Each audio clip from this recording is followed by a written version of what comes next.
I'd like to do a review today of an old Bible, a Nelson Wide Margin New King James Version Bible that I bought in 1989. It's the Nelson 476 BG in burgundy, genuine leather. Those are the numbers that if you were to search for those on Google, you would find that on Amazon you can purchase this Bible for about $390 today. I bought mine in 1989 from Christian Book Distributors for $37.50. This top of the box gives you some more information about the book. My motivation for doing the video is I really like this wide margin. I don't much care for the other wide margin option that you have in the New King James Version today, the Cambridge. I bought the hardback version of this. You can see here the ISBN for it. ISBN. My concerns were the small font size. It's about an 8-point font, and the fact that it only comes in a red letter edition. So in this video, is from time to time I refer to the Cambridge. That's the book I have in mind. This Nelson is 9 5/8 inches tall. It is 7 5/8 inches wide, and it's 1 3/4 inches thick. That's the major difference between it and the Cambridge. The Cambridge is about 3/16 of an inch thinner. It has what the box called Chevo liner. I guess that's what that means. It's the New King James Version with the old triquetra. Quadretra was mentioned here under cover design. This edition was printed in 1985. The New King James Version was updated in 1984, but this does not include the updates. It has the text of the New King James Version. You'll notice that the margins are symmetric. The Cambridge margins are not symmetric. They are narrow on the inside and somewhat wider on the outside. You look at a page in the New King James, the Nelson New King James Wide Margin Bible, you'll see that you have a relatively large font. The font here in the normal narrative text is 9-point. I compare it to a Georgia, and it's very close to a Georgia font and 9-point. In other places in the book where there's poetry, such as in Isaiah, they go down to an 8.5-point font. That's still a half a point larger than the Cambridge. The another interesting thing about the fact that you have a larger font on the page is that there's actually more room per word to write in the margins. The marginal area in the both the Nelson and the Cambridge wide margins is about 20,930 square millimeters. But the word count per page in the Nelson, because it has a larger font, is about 648 words per page.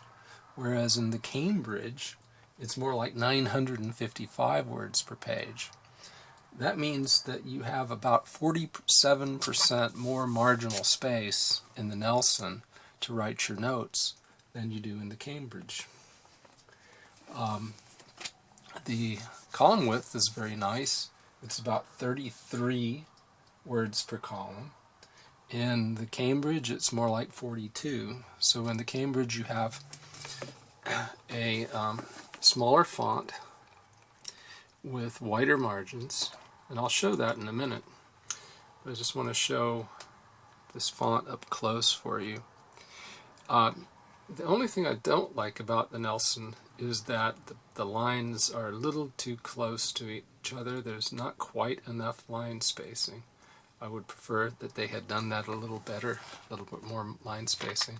But otherwise, I think this is a far superior book to the Cambridge. I'm not talking about goat skin. They're both Smythe sewn. I'm talking just about the aesthetics of the print. Even the print quality is quite good here. There's good uniformity. I could show you a page where it's not quite as dark as it could be, but altogether it's quite good.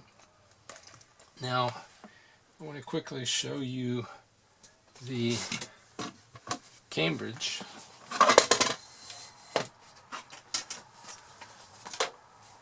And compare it with the Nelson. So here's Ephesians 2, verse 11. I'll rapidly flip over to Ephesians 2:11 in the Nelson, and we'll put those side by side. Ephesians, here we are.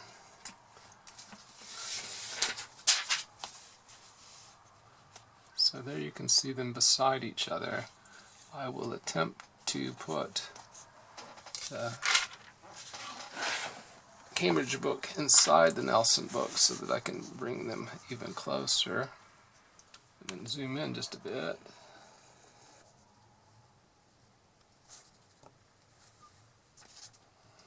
And move them so that you can see them.